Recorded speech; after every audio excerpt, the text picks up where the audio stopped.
Alright.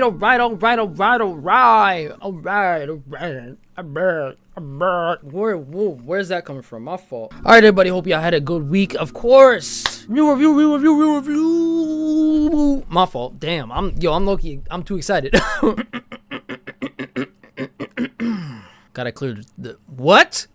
Okay, never mind. What's wrong with y'all?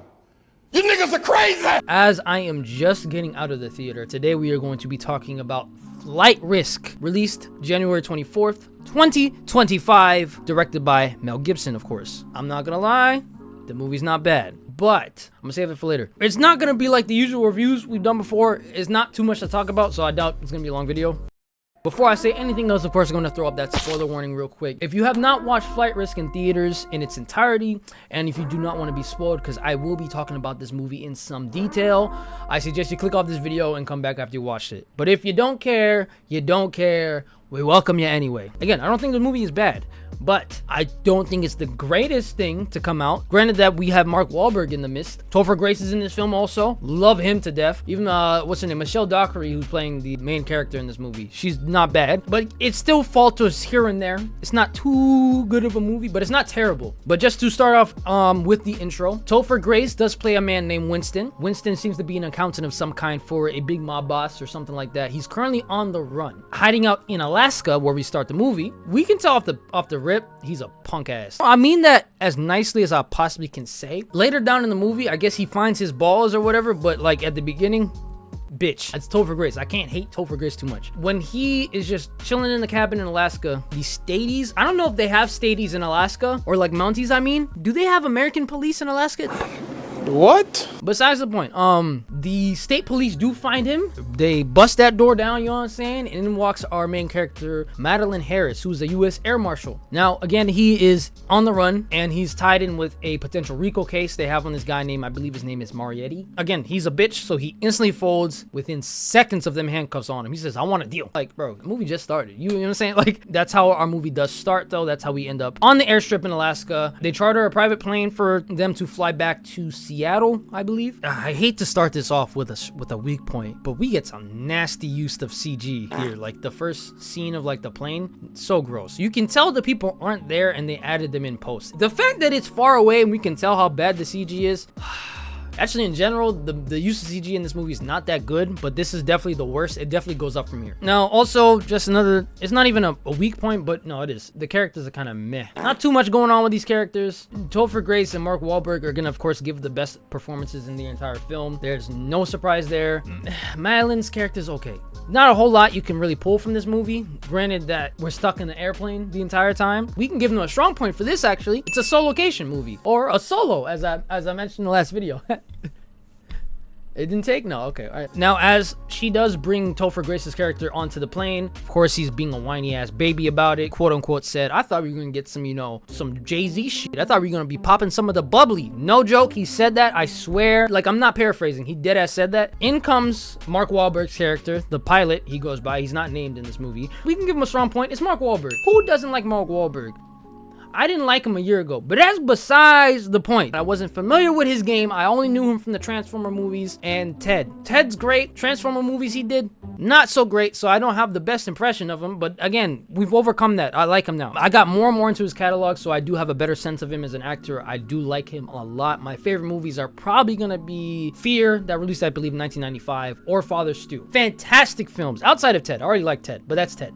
This ain't even a weak point, but it's just a question. Why does he have a southern accent in Alaska? I mean, they explain it, it's just like he's faking it, but like, still, what the heck? Here's the next strong point I'll tell you for free. Topher's character, Winston, hilarious.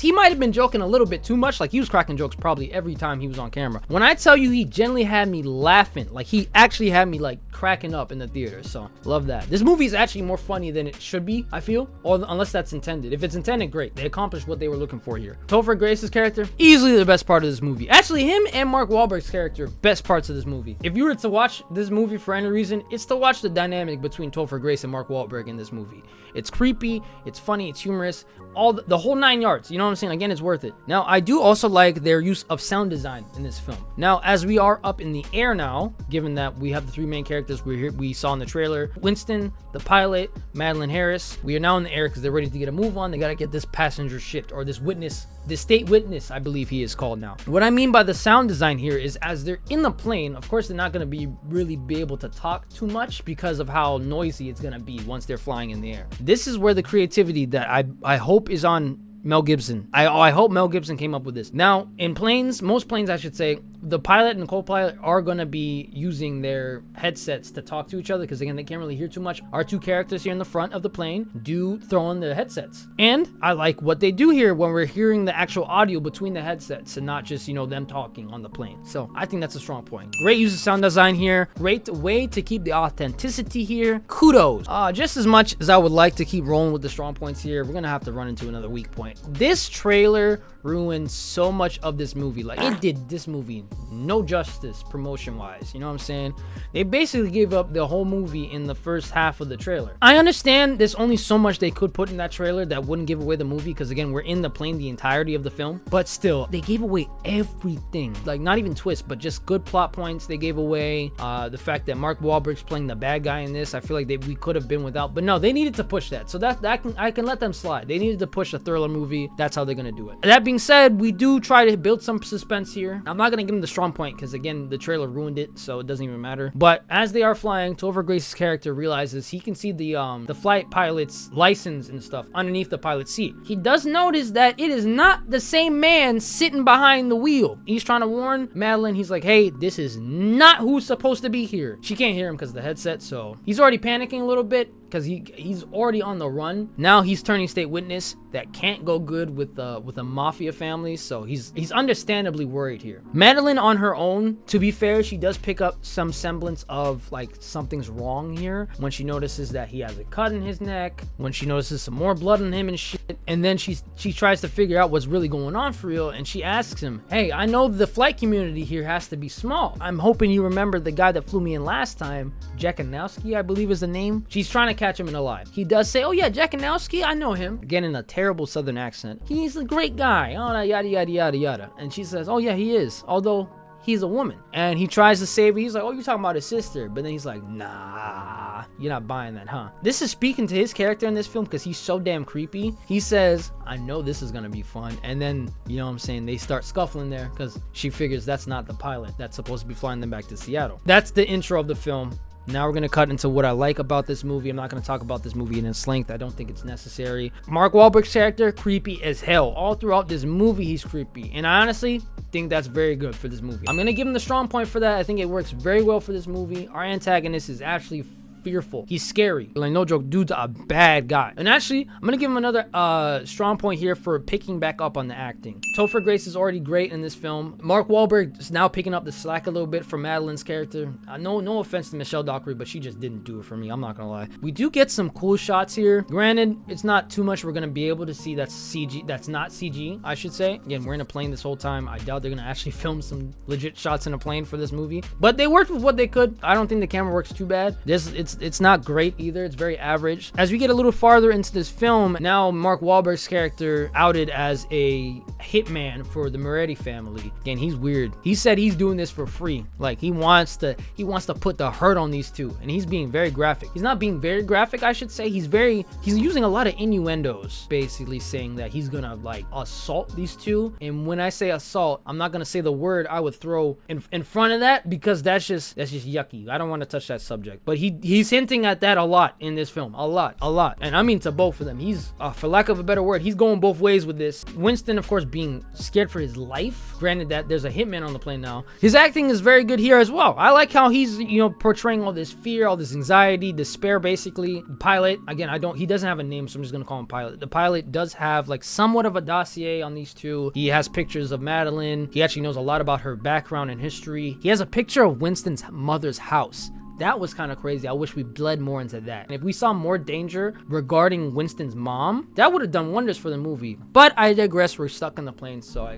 don't think they'd really be able to pull that off in the dynamic they gave us here. Speaking of dynamic, we do get a good dynamic now between Madeline and Winston. They're just trying to get home safe. Now, the fact that the pilot actually is a pilot, these two are not. They don't know how to fly. In comes, I believe his name was Hassan. Now, Madeline, she's not able to use the radio or anything like that because the pilot messed with it. He messed with the navigational aids as well. But thankfully, she has a satellite phone. She uses that to call home base. She gives them the rundown. There's a pilot that's not a pilot. He's actually a hitman here. And they try to let her know we're going to get a pilot on the phone soon. Now, Hassan is cool. I don't mind Hassan. I don't understand really. Now, Hassan's an actual pilot. So he's going to try to coach them down because, again, they're midair. And they have the actual pilot locked up, handcuffed in the seat back there. Oh, actually, before I say anything else, the way that these two got this guy incapacitated was kind of nuts. She does have a taser. She used it quite efficiently. Mark Wahlberg's character beat the shit out of her, knocked her out basically. She does wake up at some point and then tases the shit out of him. So he's unconscious in the back. She's trying to get coached down. Madeline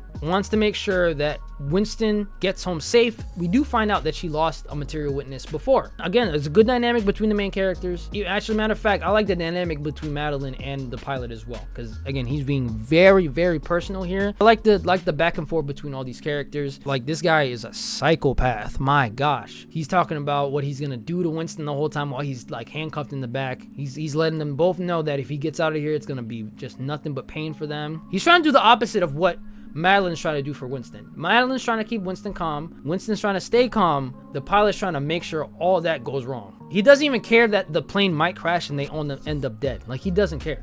This is gonna be a weak point. The dialogue between characters outside of this movie, so outer dialogue, I'm gonna call it here, ass. The writing's not that good for these other characters. So she's on the satellite phone, right, talking to these people. We never see him. I mean, we see Hassan at the end, but we don't see anyone else. We don't see her boss, who I believe her name is Van Stan. We don't see her manager, supervisor, whatever the hell, Colworth, I think his name is, Coleridge, something like that. We just hear them on the phone. For some reason, I don't know if this had to have been a mistake or this was a creative choice, but whenever she's on the phone, while they were shooting these scenes, it's like they didn't give her the correct cue to respond to the person on the phone.